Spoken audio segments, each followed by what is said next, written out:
आज के हमारे चर्चा में भारतवर्ष के जाने माने ज्योतिषाचार्य श्री धर्मकृष्ण शास्त्री जी हमारे साथ मौजूद हैं।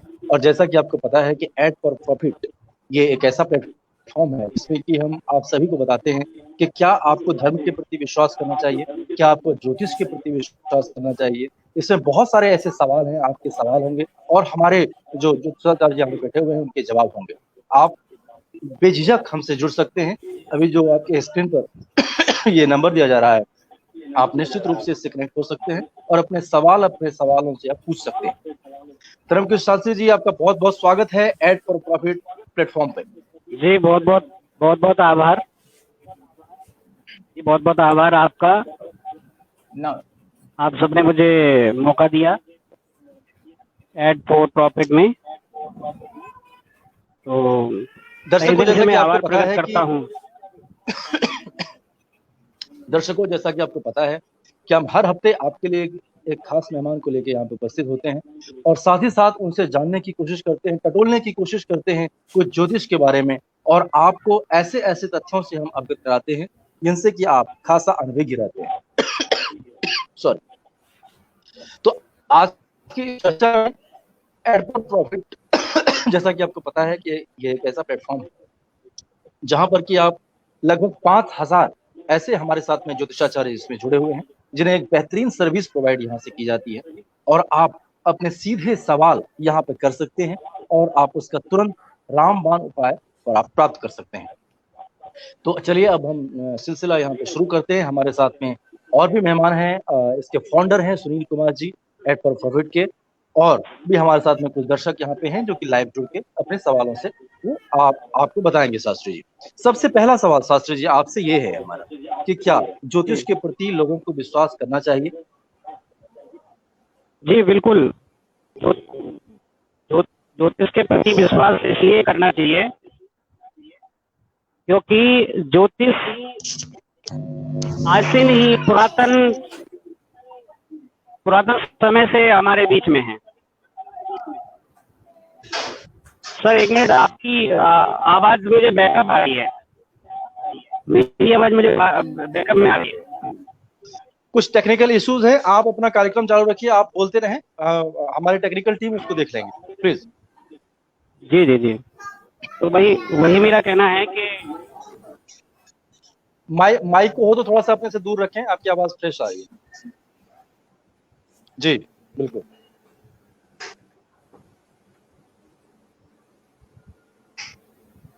लगता है हमारा टेक्निकल संपर्क उनसे नहीं हो पा रहा है। हम चाहेंगे कि आप एक बारी सही तरीके से वॉइस के लिए चेक कर लें।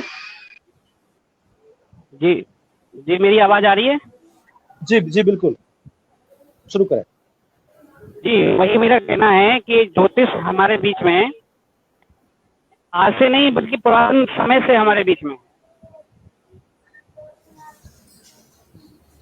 जी जी, तो इसलिए ज्योतिष पे विश्वास करना तो पड़ेगा ही, क्योंकि शास्त्री जी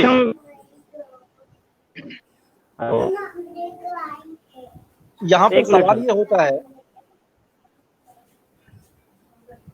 दर्शकों, और मैं आपके लिए आपको बता दूं, यदि आपको कोई भी समस्या है, यदि किसी भी समस्या से आप परेशान हैं, तो हमारे स्क्रॉल में ये नंबर चल रहा है, आप निश्चित रूप से इनसे संपर्क कर सकते हैं और फ्री ऑफ कॉस्ट इनसे जुड़ सकते हैं। अपनी जो भी समस्याएं हैं आप इन्हें बता सकते हैं।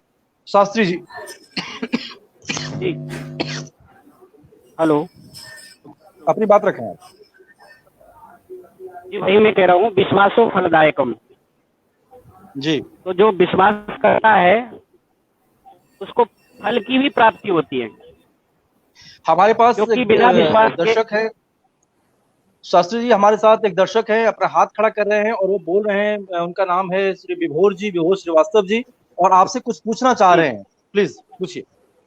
जी बिल्कुल बिल्कुल। गुरु जी, मैं आपको सबसे पहले आपका स्वागत करता हूँ, आपको प्रणाम करता हूँ आदरपूर्वक। और मैं ये कहना चाहता हूँ इस मामले में कि मैं तकरीबन 10 या 12 साल से ज्योतिष पे मैंने इतने ज्योतिष गुरुओं से मिल चुका हूँ, इतनी बार अपनी समस्या का उनके सामने अपनी बात रख चुका हूँ, इतने उनके उपायों को कर चुका हूँ, और जो मेरा एनालिसिस है, जो मैंने अपने जीवन में अब तक पाया है कि उससे उतना समाधान नहीं होता जिस तरीके से आप कह रहे हैं। और जब समाधान नहीं होता तो विश्वास आदमी कैसे करे? जी, उसके दो कारण हो सकते हैं। सबसे पहला कारण तो ये हो सकता है कि हो सकता है आप सही ज्योतिषी के पास पहुंचे ही ना हो। दूसरा कारण ये हो सकता है कि आपको हो सकता है इन चीजों पे विश्वास ना हो। मुझे विश्वास अगर नहीं होता तो मैं उनके पास नहीं जाता। मुझे कहीं ना कहीं विश्वास हुआ, या मैंने कहा चलो जाते हैं, पूछते हैं, अपनी परेशानी सामने रखते हैं। सवाल यही है शास्त्री जी, आखिर विश्वास करके लोग जाते तो हैं, विश्वास तो है उनको, कहीं ना कहीं उनके मानस पटल पे विश्वास तो है ज्योतिष के प्रति, लेकिन जब उनका कोई सॉल्यूशन नहीं हो पाता है, यानी उनको कोई उपाय, सटीक उपाय नहीं मिल पाता है, तो कहीं ना कहीं उनका विचार जो है, उनका विश्वास कम हो जाता है और वो फिर सभी ज्योतिष को एक जैसे समझने लगते हैं। मैं सही बोल रहा हूँ विभोर जी? जी बिल्कुल जी शास्त्री जी, जी उसका भी एक कारण है। एक मिनट में थोड़ा अपना ये आवाज को सुधार लूं, थोड़ा ये गड़बड़ हो रहा है। जी, तब तक मैं दर्शकों को आपको बता दूं, दर्शक जो भी हमारे साथ में पूरे भारतवर्ष से जुड़ रहे हैं और भारत से भी अलग अलग कंट्रीज से जो आप हमारे साथ में जुड़ रहे हैं, आप सभी का हम बहुत बहुत स्वागत करते हैं। साथ ही मैं आपको बता दूं कि एड फॉर प्रॉफिट एक ऐसा प्लेटफॉर्म है जहां पर आप हर हफ्ते निःशुल्क अपने जो भी आपके साथ कोई परेशानी चल रही है, तो निश्चित रूप से आप मेरे से जुड़ सकते हैं। और हमारे साथ इतने विद्वान पंडित और ज्योतिषाचार्य हमारे पास यहाँ पे बैठे रहते हैं, जो अलग अलग समस्या से आपको निजात दिलाने के लिए बैठे रहते हैं। साथ ही साथ मैं आपको बता दूं कि एड फॉर प्रॉफिट में लगभग 5000 से भी ज्यादा हमारे साथ न्यूरोलॉजी हो, एस्ट्रोलॉजर हो, हमें तमाम तरह के जितने भी ये ज्योतिषविद हैं, ये सभी हमारे साथ में जुड़े हुए हैं। और आप भी यदि इनसे जुड़ना चाहते हैं तो निश्चित रूप से आप इन नंबरों पे जुड़ सकते हैं। और हमारे साथ में जो आपको ये नंबर दिया जा रहा है, आप देखेंगे कि स्क्रॉलिंग में हमारा ये नंबर चल रहा है, तो आप निश्चित रूप से आप इस नंबर पर भी संपर्क कर सकते हैं और अपने आप को और भी आप अपग्रेड कर सकते हैं, फैला सकते हैं। तब तक मैं अपने फाउंडर, हाँ लगता है कि शास्त्री जी हमारे साथ में आ गए हैं, इनके कनेक्शन पूरे तरीके से बिल्कुल ठीक हो गए हैं। तब तक हम एड फॉर प्रॉफिट के फाउंडर सुनील कुमार जी से इनकी राय जानते हैं कि आखिर क्या सोच के आपने इस प्लेटफॉर्म को बनाया है। कुंदन जी, सबसे बड़ी समस्या ये है कि जो हमारी कंपनी है वो लगभग 5000 से ज्यादा एस्ट्रोलॉजरों को सर्विस देती है, ठीक है, जिसमें सारे तरह के एस्ट्रोलॉजर, वैदिक के हो, रमल के हो और अघोरी हो, तांत्रिक हो, सबको सर्विसेज देती है। सबसे बड़ी समस्या ये होती है कि जो सर्विस देने वाले जो लोग हैं, जो एस्ट्रोलॉजर है, जो जुड़ते हैं, ठीक है, उनमें कहीं भी ये नहीं है कि मुझे सेवा भाव से काम करना है। सेवा भाव की मतलब हो गई कि अगर आपके पास कोई क्लाइंट आ रहा है या आदमी आ रहा है, जो आदमी परेशान होकर आपके पास आ रहा है और एक सॉल्यूशन चाहता है, क्योंकि भगवान के बाद अगर आदमी परेशान कहीं होता है तो एस्ट्रोलॉजर्स के पास हो जाता है। उन्हें लगता है कि अगर भगवान नहीं सुन रहे मेरी, अगर भगवान तक हम नहीं जा सकते हैं, तो एस्ट्रोलॉजर के पास जाके एक जरिया है जहां से हम भगवान के पास जाके एक उपाय निकाल सकते हैं। लेकिन जब वो एस्ट्रोलॉजर के पास आते हैं, हमारे साथ में शास्त्री जी जुड़ चुके हैं।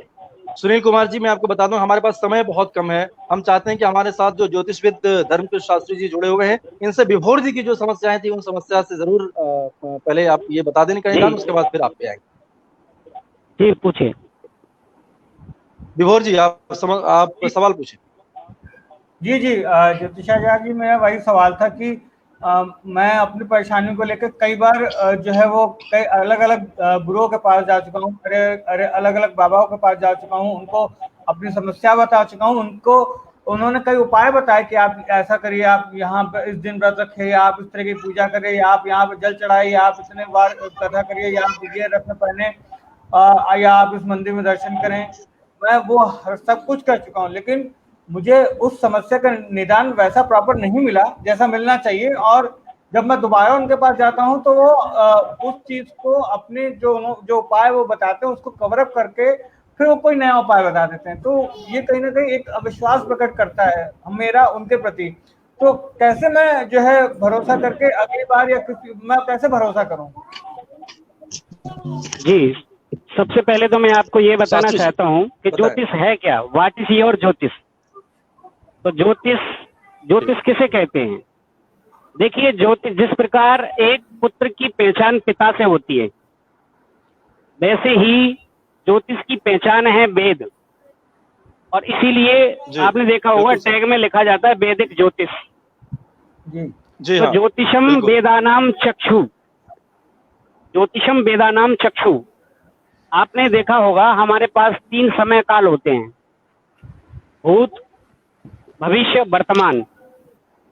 तो आपके साथ पहले क्या हुआ, आपके साथ क्या हो रहा है, ये आप बता सकते हो, लेकिन क्या होगा इसकी नॉलेज के लिए हमको ज्योतिष का मंथन करना पड़ेगा, ज्योतिष का सहारा लेना पड़ेगा।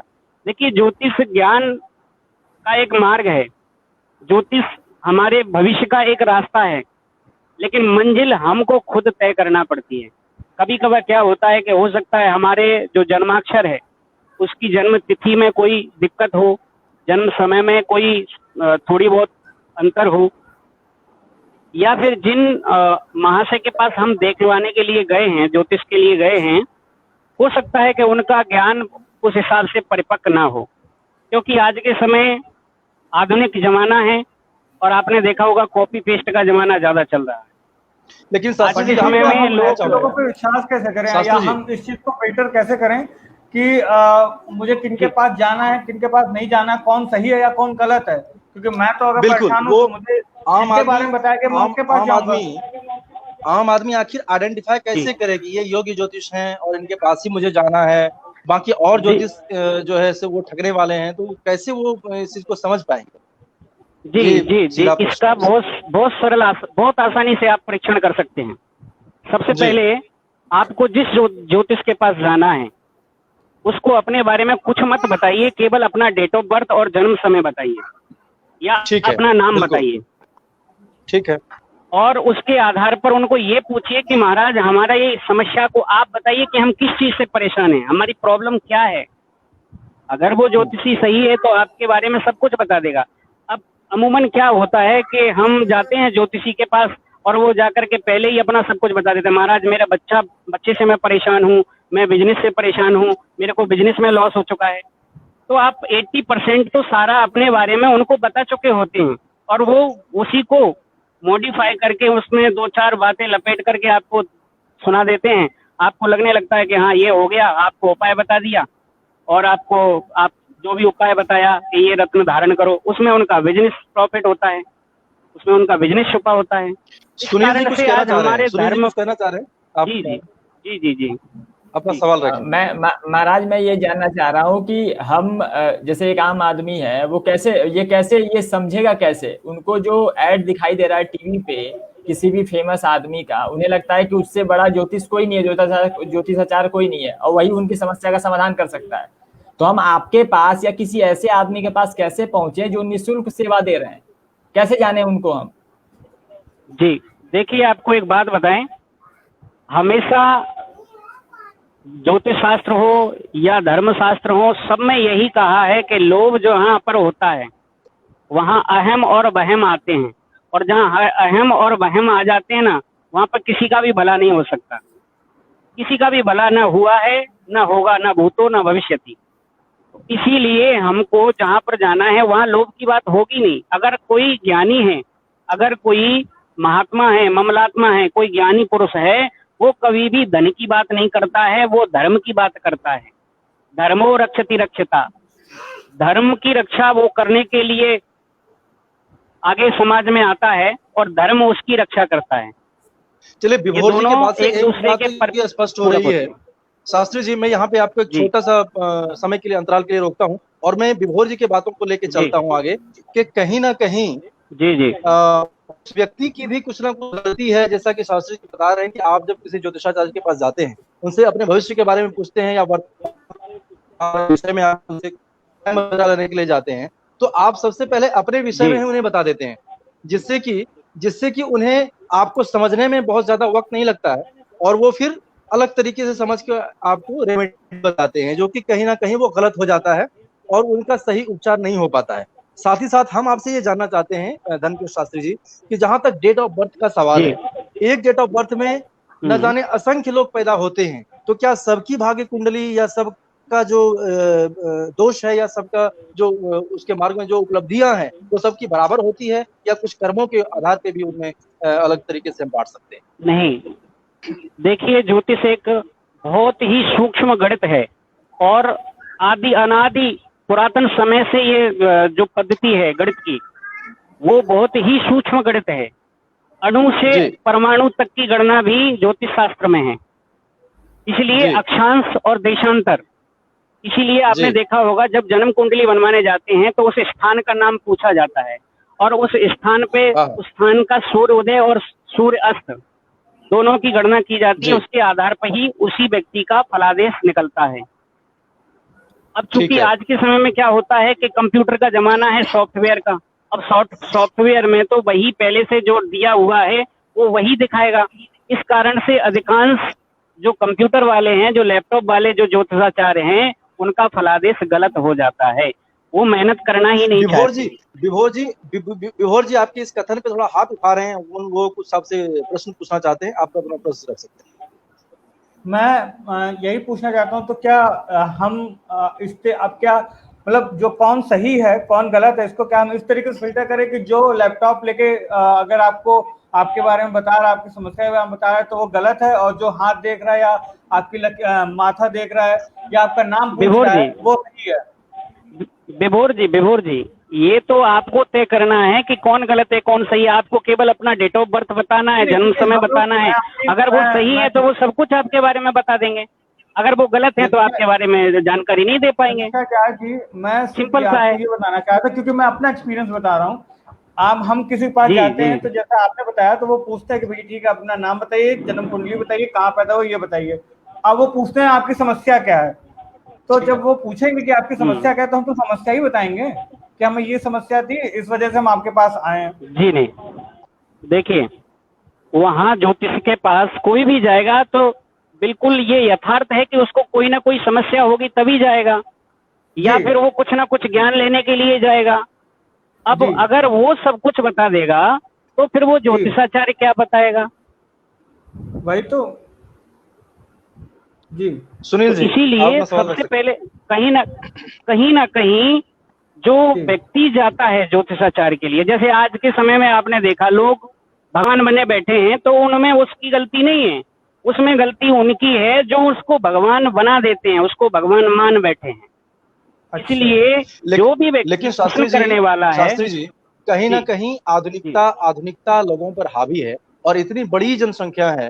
यदि आप लैपटॉप की बात करें तो आजकल लैपटॉप में भी इतने अनुसंधान करके और एक ऐसा सॉफ्टवेयर बनाया जाता है जहां पर कि आप तुरंत उसके बारे में मतलब विस्तृत गणना कर सकते हैं और वो बिल्कुल एक्यूरेट भी हो जाता है। ऐसा बहुत से ज्योतिषों का मानना है। जी ठीक है। मैं लैपटॉप के उस पे सवाल खड़े नहीं कर रहा हूँ, उसमें गणना बिल्कुल सही होती है, लेकिन जो फलादेश है, देखिए उसमें एक सॉफ्टवेयर होता है और उसमें जो फलादेश है वो केवल अलग अलग राशि के हिसाब से उसमें दिया होता है, लेकिन जिस स्थान के लिए वो फलादेश होना चाहिए उसको हमको मान सागरी में मान रख के और जो फलित ज्योतिष है उसके अनुसार उसका अंक के आधार पे फलादेश निकालना पड़ता है।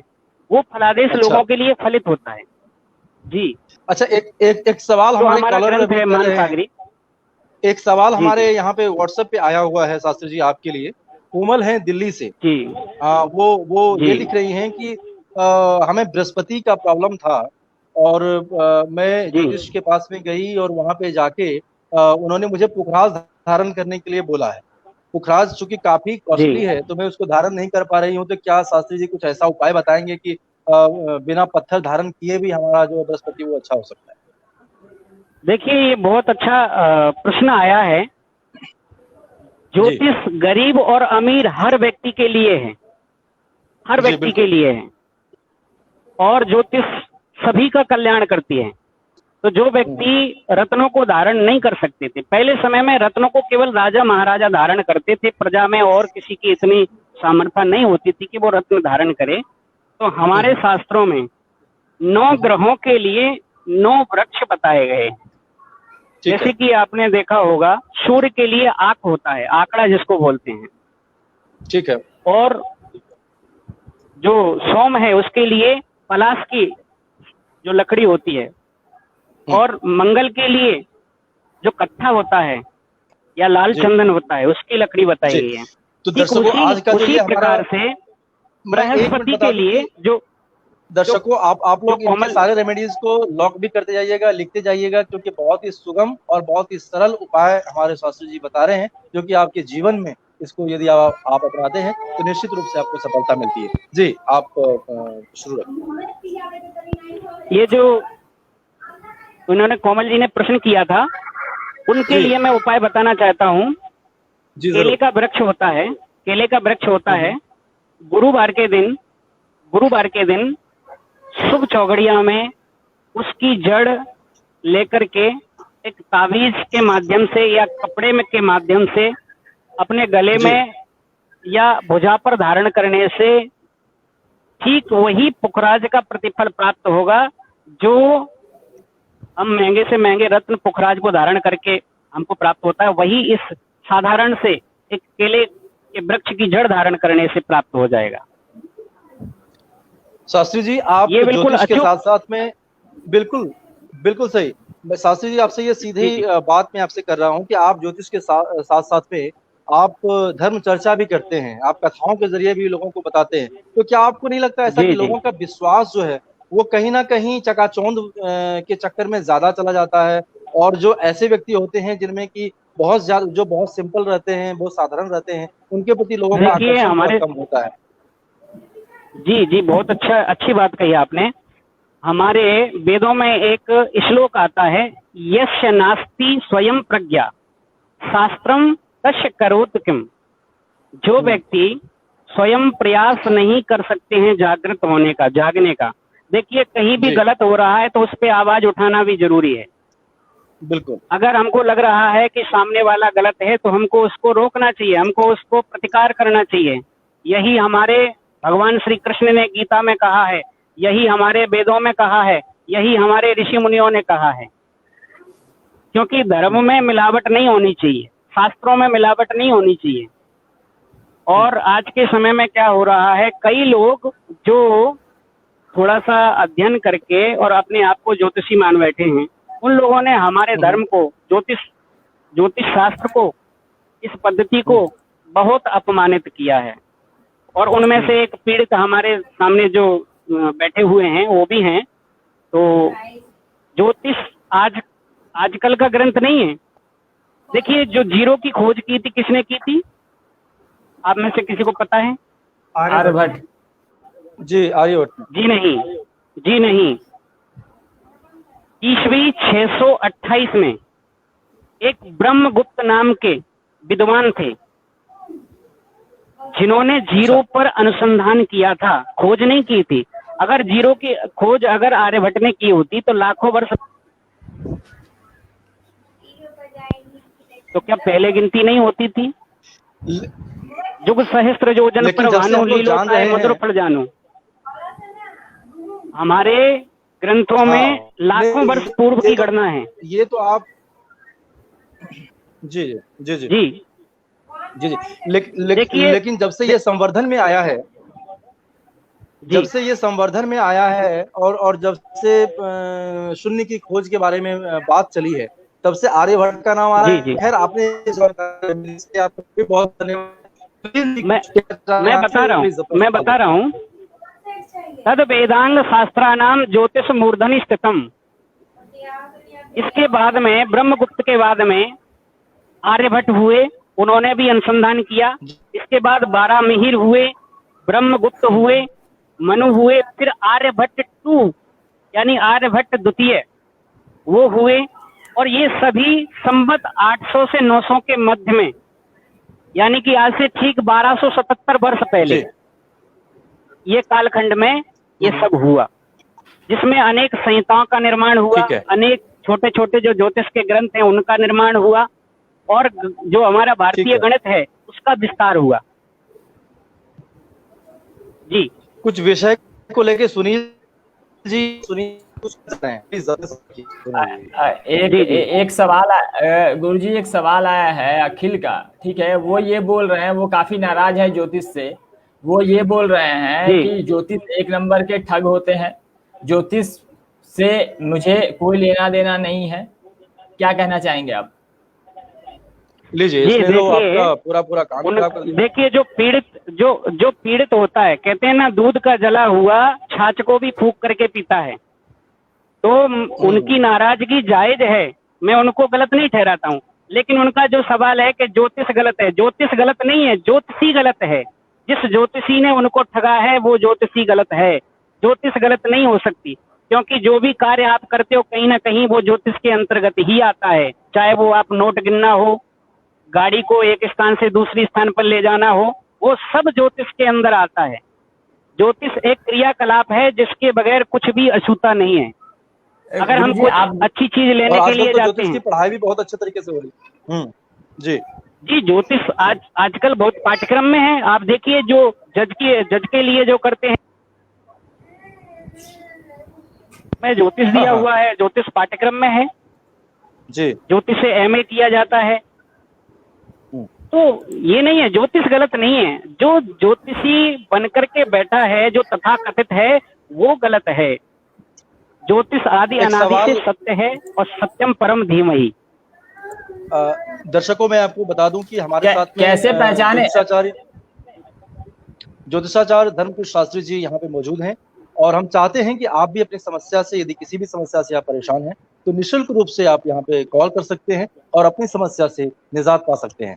और हमारे बीच एक ऐसे ज्योतिषाचार्य हैं धर्मकृष्ण शास्त्री जी, जिनका की पारंपरिक परंपरा से ये ज्योतिष का कार्य कर रहे हैं, और इनकी ज्योतिष की गणना बिल्कुल अलग तरीके से होती है, जो कि और अन्य ज्योतिषों से इनको भिन्न करता है। तो शास्त्री जी, आपसे हम इसके विषय में भी जानेंगे थोड़ा, आपकी परंपरा क्या है ज्योतिष की, लेकिन इससे पहले हम सुनील जी से वो सवाल लेंगे। सुनील जी कुछ कहना चाह रहे थे, प्लीज। जी जी जी।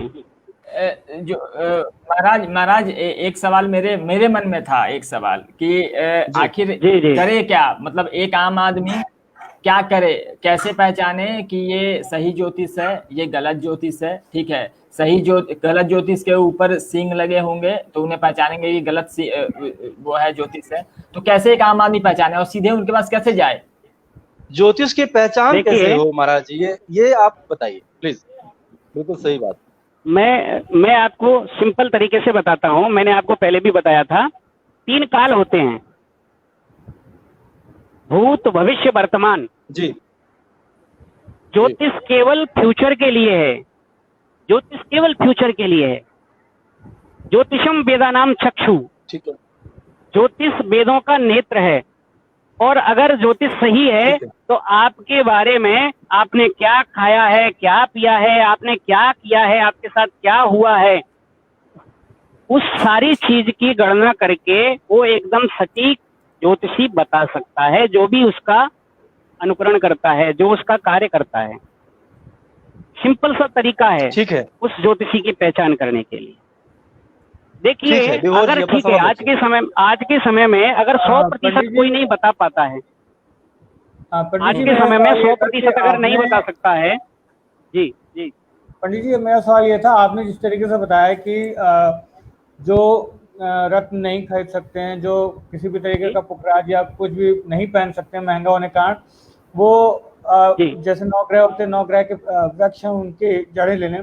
लेकिन आज के वातावरण में, आज के सिनेरियो में कई जगह वो पेड़ नहीं मिल रहे हैं। आप दिल्ली जैसे, अगर मैं नहीं, तो ये तो आपको प्रयत्न करना पड़ेगा। ये तो मैं आपको बताऊंगा, ये तो प्रयत्न करना पड़ेगा, क्योंकि आपको प्रयत्न करने से ही कुछ चीजों की प्राप्ति होगी। शास्त्री जी, देखिए, एक चीज आपको मैं बताता हूँ, लोचनाभ्याम विहीनस्य, लोचनाभ्याम विहीनस्य दर्पणा किम करिष्यति। अगर कोई व्यक्ति आंख से अंधा है तो उसके सामने दर्पण का कोई महत्व नहीं रह जाता है। जिस किसी व्यक्ति के अंदर आस्था होती है, जिस किसी व्यक्ति के अंदर इस ज्योतिष विज्ञान के प्रति जानने की उत्कंठा होती है, वो स्वयं भी किसी ज्योतिषी से कम नहीं है। वो अगर उसका अध्ययन करे, अगर ध्यान करे, उन पे कोशिश करे, तो वो स्वयं भी अपने मानसिक आयाम से उस चीज को, उस भाग्य को परिवर्तित करने की क्षमता रखता है। ज्योतिष एक विज्ञान है और इससे ज्यादा कुछ भी नहीं है, मैं आपको बताता हूँ। और ये विज्ञान आज का नहीं है, ये पुरातन विज्ञान है। ये पुरातन विज्ञान है। जी, तो जी। समाज में फैले ऐसे बहुत सारे ज्योतिषाचार्य हैं जिन पर आपका विश्वास होना लाज़मी हो जाता है दर्शकों। जैसा कि आपको पता है कि हर हफ्ते हम आपके लिए एक नए मेहमान को लेके आपके सामने उपस्थित होते हैं और साथ ही साथ हमारी यही चाहत होती है कि आपको जो भी समस्या हो, आप निश्चित रूप से यहाँ पे बता सकते हैं। नंबर स्क्रॉलिंग किया जा रहा है। आप चाहें तो आप लाइव कार्यक्रम में जुड़ सकते हैं और बहुत सारे लोग थंबनेल के ज़रिए, बहुत सारे लोग अपने सवालों के ज़रिए और आपके आप जो बता रहे हैं शास्त्री जी उसमें हाँ भी बता रहे हैं कि बिल्कुल सही बात आप कर रहे हैं। लेकिन कहीं न कहीं ज्योतिष में आखिर कर्म प्रधान होता है। जैसा कि अनेक शास्त्रों में बताया गया है कि कर्म तो व्यक्ति को करना ही पड़ता है। लेकिन यदि वो कर्म सही दिशा में ना हो, तो भी उसका प्रतिफल हो जाता है। इसके विषय में क्या कहेंगे आप? जी, आपने बिल्कुल सत्य बात कहा। मन के हारे हार है, मन के जीते जीत, और मन ही मिलावे राम सो, मन ही कराए फजीत। जी, देखिए, ज्योतिष से क्या होता है? ज्योतिष से जो उपाय हमको मिलता है उससे हमारा विश्वास जागृत होता है, हमारा मन केंद्रित हो जाता है और करते हैं, जो भी उपाय करते हैं, वो उपाय करने से जो हमारा भाग्य है उसका जागृत होना स्वाभाविक हो जाता है और निश्चय ही व्यक्ति के जीवन में बदलाव आने लगते हैं। सबसे पहला है जैसी चाह वैसी राह। लेकिन अब व्यक्ति के अंदर दो पहलू होते हैं, एक होता है नेगेटिव और एक होता है पॉजिटिव। विज्ञान भी इस चीज को मान चुका है। तो कहीं ना कहीं व्यक्ति के अंदर जो हीन भावना आ गई है, उस हीन भावना को, उस नेगेटिविटी को पॉजिटिविटी में बदल देना ही ज्योतिष है। मूल मंत्र मैं आपको दे रहा हूँ, यही है।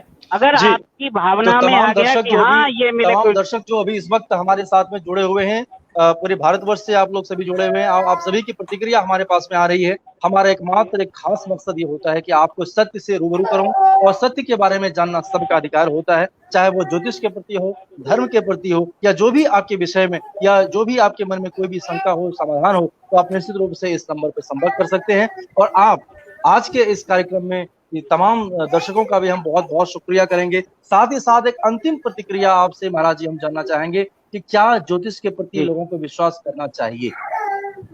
जी रखना चाहिए। एक उदाहरण देता हूँ, बस छोटे से शब्दों में अपना उदाहरण देता हूँ। जी जी जी। अच्छा, समय बहुत कम है। आप लोगों में से संवत्सर को कितने समझते हैं? संवत्सर को कोई समझता है? कोई नहीं समझता है। मुझे लगता है नए लोग तो कोई समझते नहीं होंगे। ज्योतिष के कालखंड में संवत्सर के द्वारा ही गणना होती है। जैसे आज के समय में सन होता है, वैसे ही हमारे ज्योतिषी गणना में संवत्सर होता है। और होता क्या है? संवत्सरो चंडवेगा। देखिए, हमारे ज्योतिष शास्त्रों में एक बताया गया, चंडवेग नाम का एक राक्षस होता है जो हमारे शरीर पर आक्रमण करता है। तो ये हमारा जो शरीर है, नव द्वारे पुरम देही, ये नव छिद्र वाला ये एक महल है, जिस महल पे ये चंडवेग आक्रमण करता है, हमला करता है। तो आप ये बता सकते हो आप किस तारीख में पैदा हुए, जन्म हुआ, ये बता सकते हो? क्या आप ये बता सकते हो कि आपकी किस तारीख में शादी हुई? बता सकते हो? हाँ, बता सकते हो। लेकिन क्या आप ये बता सकते हो कि आप किस तारीख में बड़े हुए? नहीं, क्योंकि उसका तो एक कालखंड है, बड़ा होने का तो एक कालखंड होता है कि आप शनैः शनैः बड़े होते जाते हैं। नहीं, आप ये बता सकते हो किस तारीख में आप बूढ़े हुए? युवा अवस्था से आप बाल अवस्था से युवा अवस्था में किस तारीख में प्रवेश किए, या वृद्धावस्था में किस तारीख में प्रवेश किए? ये नहीं बता सकते हैं। उसका एक कारण है। संवत्सर जो है वो धीरे धीरे इस प्रकार व्यक्ति को कमजोर बनाता है कि हमें पता ही नहीं चलता है कि हम कब वृद्ध हो जाते हैं, कब युवा अवस्था को प्राप्त हो जाते हैं।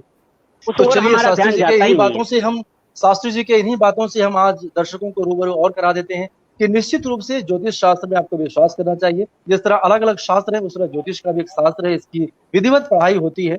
ज्योतिष गलत नहीं है, ज्योतिषी गलत है, जैसा कि आज हमारे धर्मकृष्ण शास्त्री जी ने बताया है। और निश्चित रूप से आपको यदि अपने भविष्य के बारे में जानना है, यदि अपने विषय में कुछ जानना है, तो निश्चित रूप से एक योग्य ज्योतिषी के पास भी आप जाएं और उनसे अपनी समस्या रखें और निश्चित रूप से अपना कर्म करें और कर्म के प्रति आपको 100% देना है, ताकि आपको जो आने वाले समय में जो भी समस्याएं हैं वो समस्याओं को कम हो सकता है और ज्योतिषीय उपाय से आपकी सारी समस्याओं का हल हो सकता है। साथ ही साथ हम सभी का धन्यवाद करते हैं, हमारे साथ में देश विदेश के तमाम दर्शकों का भी हम बहुत बहुत धन्यवाद करते हैं। हमारे साथ में हमारे आज के मुख्य अतिथि ज्योतिषाचार्य धर्मकृष्ण शास्त्री जी का भी बहुत बहुत धन्यवाद करते हैं, जो कि एड फॉर प्रॉफिट प्लेटफॉर्म पे आप आए और अपनी बहुत ही बहुमूल्य जानकारी आपने हमें यहाँ पे दिया है। और हमें पूरी उम्मीद है कि जितने भी दर्शक हमारे साथ में अभी जुड़े हुए हैं, इन सभी को आपके अलग अलग कथनों के जरिए इनको लाभ मिला होगा और अपने भविष्य को भी वो संभालेंगे आपकी इन्हीं बातों से। हम एड फॉर प्रॉफिट के जो फाउंडर हैं सुनील कुमार जी, इनका भी बहुत बहुत धन्यवाद करते हैं। साथ साथ विभोर श्रीवास्तव जी का भी बहुत बहुत धन्यवाद करते हैं। और आप सभी हमसे जुड़े, इसके लिए बहुत बहुत धन्यवाद। अगले हफ्ते आपसे फिर होगी मेरी मुलाकात किसी नए मेहमान के साथ, किसी नए ज्योतिषाचार्य के साथ। तब तक के लिए आप सभी लोगों से विदा चाहते हैं। नमस्कार। जय श्री राधे, जय श्री कृष्ण।